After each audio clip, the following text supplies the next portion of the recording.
Mood में आ गया है। अब बिहार बदलने के लिए आ गया है। अब हम सब मिल करके बिहार को बदलना है।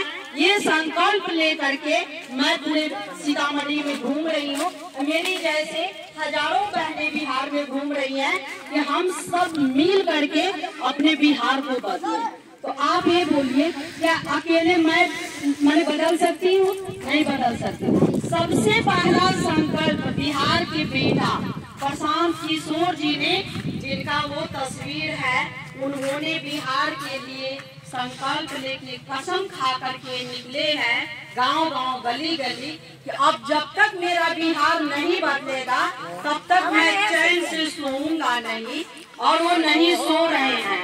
हर मौसम में वो गांव गांव गली गली पैदल चल रहे हैं। आप बहनें सबके शिकायत है कि नहीं सब आज तक ठग ठग के जा रहा है, तो अब हम लोग ठगाने वाले नहीं हैं। तो आप लोग ये बताइए कि आज तक कोई पैदल चलने वाला बेटा निकला है? एसी में सोने वाला, एसी में सोने वाला आदमी कोई आज तक बिहार में पैदल चला है?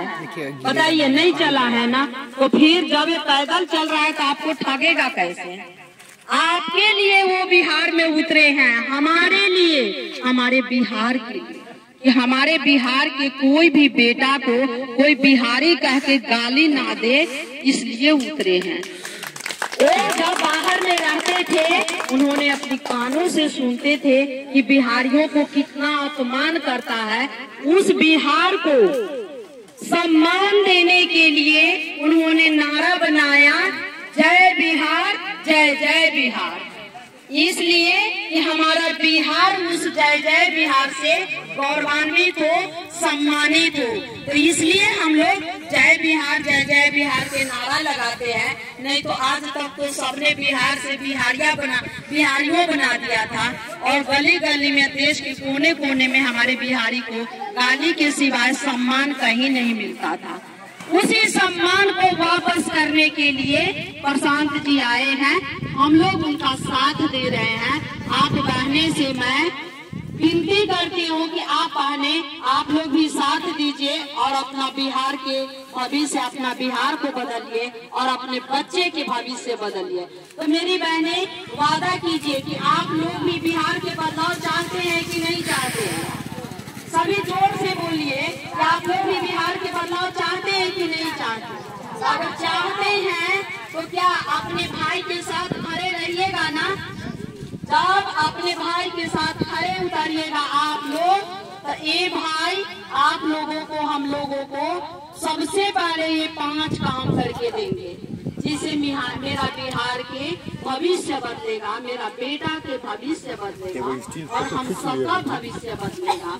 तो आप लोग मैंने एकदम निगरानी से आंख खोल करके, कान खोल करके सुनिए इस 5 बातों को। और ये 5 बात सिर्फ कह के नहीं जाऊंगी, छाप छाप करके कैलेंडर में, पेज में, आप लोगों के घर में, आप लोगों के हाथ में दे के जाऊंगी कि आप लोग ये 5 काम को याद रखिएगा। तो सबसे पहला काम है युवाओं का पलायन।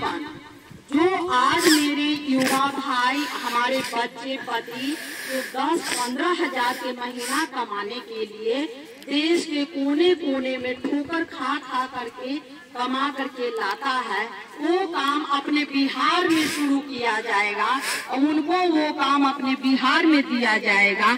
तो जब हमारे पति और बच्चे को अगर बिहार में 10 से शुरुआत है, इसलिए 15 हजार के रोजी रोटी अगर अपने घर में मिल जाता है तो हमारा बिहार सुखी होगा कि नहीं? सुखी होगा ना।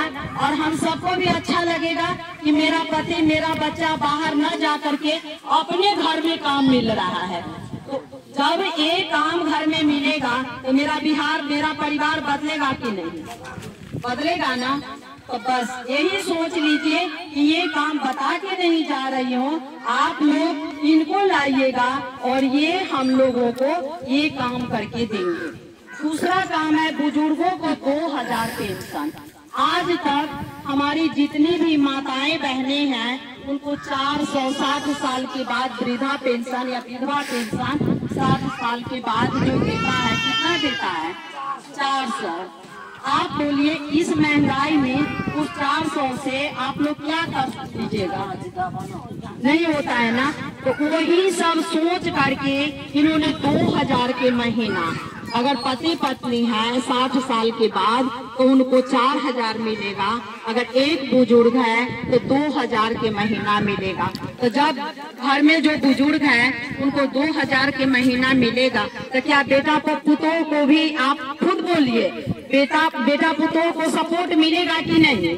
घर में हर महीना 2000 के महीना आएगा तो हमारी गरीबी दूर होगी कि नहीं? होगी ना। तो ये काम ये करके देंगे, हम सब करके देंगे। आपका एक ही काम है, एक वोट दे करके इनको लाना, और हम सब का काम है ये 5 काम करके आप लोगों को देना।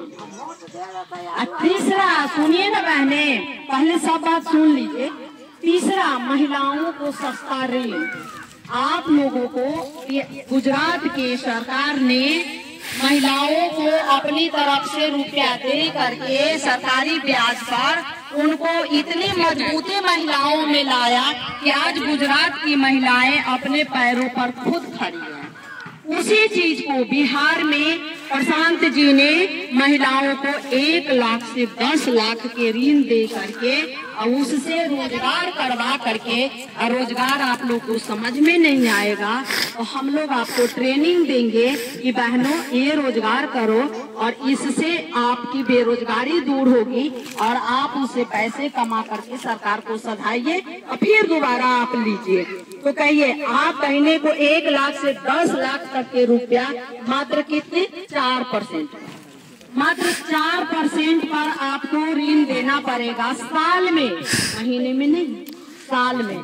तो जब अगर इतना सस्ता ऋण पर हमको पैसा दे करके रोजगार कराया जाएगा तो हमारी गरीबी दूर होगी कि नहीं? हम महिला घर में बैठे बैठे रोजगार करके उसको मार्केट में सेल करके बेचेंगे तो क्या हमारी गरीबी दूर नहीं होगी? हम महिला मजबूत होंगे ना। हम अपने गृहस्थी में अपने पति अपने बच्चों के साथ दे करके, माने उनके हाथ से हाथ बटा करके काम करके देंगे, और वो कहीं बाहर जा करके नहीं, घर में ही करना है। उसकी ट्रेनिंग हम लोग आप लोगों को दिलाएंगे। तो कहिए, अगर ये काम करेंगे तो हमारी बिहार के गरीबी दूर होगा कि नहीं? बच्चों के विश्व स्तरीय शिक्षा। आप लोगों के पास अगर पैसे नहीं है तभी न चाह करके भी आपके बच्चा होनहार हुआ है, लेकिन वो खिचड़ी वाला स्कूल में जा रहा है क्योंकि उसके पास पैसे नहीं है। आपके पास पैसे नहीं है, हमारे पास पैसे नहीं है। खिचड़ी वाला खुद सोचिए कि जब ये विश्व स्तरीय शिक्षा की बात इसलिए कह रहे हैं कि जब शिक्षा अच्छा होता है तो हमें बैठने आता है, बोलने आता है, चलने आता है, और हम अपनी जिंदगी कैसे जिए ये समझदारी आती है। ये सब किस चीजों से मिलता है? हमें शिक्षा से मिलता है। आज मैं आप लोगों के बीच इसलिए बोल पा रही हूँ कि कहीं न कहीं थोड़ा सा पढ़ी हूँ, ज्यादा नहीं पढ़ी हूँ, थोड़ा सा स्कूल चली गई हूँ, पढ़ ली हुई हूँ, तो इसलिए आप लोग मेरे से अच्छी हैं लेकिन नहीं पढ़ी हैं, इसलिए नहीं बोल पाती हैं। तो वो शिक्षा पहला से लेकर के 0 से लेकर के मैट्रिक तक के पढ़ाई आपके बच्चों को फ्री शिक्षा दी जाएगी। आपका रुपया पैसा नहीं लगेगा। सरकार आपके बच्चों को 15 साल तक मैट्रिक तक की पढ़ाई फ्री करवाएंगे, क्योंकि मैट्रिक तक बच्चे बहुत समझदार हो जाते हैं और उनका बेस मजबूत हो जाता है। आगे उनके भविष्य में क्या करना है, उनकी शिक्षा इतनी अच्छी होगी कि वो अपना निर्णय, अपना फैसला खुद कर लेंगे। तो जब मेरे बच्चे को अच्छी शिक्षा मिलेगी तो आप ये बताइए कि हमारी गरीबी दूर होगी कि नहीं? और वो भी सरकार के पैसों के द्वारा, आप लोग के द्वारा नहीं। जब तक इनकी सरकार अगर आप लोग बनाइएगा, बनेगी, तो स्कूल बनने में टाइम लगेगा। नेतरहाट जैसे स्कूल बनाने में टाइम लगेगा, नवोदय जैसे, तब तक आप लोग अपने बच्चे को प्राइवेट स्कूल में डालिएगा। अब प्राइवेट स्कूल के खर्चा कौन देगी? सरकार देगी, आप लोग नहीं। और ये आप लोग को मेहनत करने की जरूरत नहीं पड़ेगा। जब इनकी सरकार बनेगी तो जितने चोर चुहार जो बैठे हुए हैं ऑफिस में, ब्लॉक से लेकर के थाना और डुमरा तक, सबको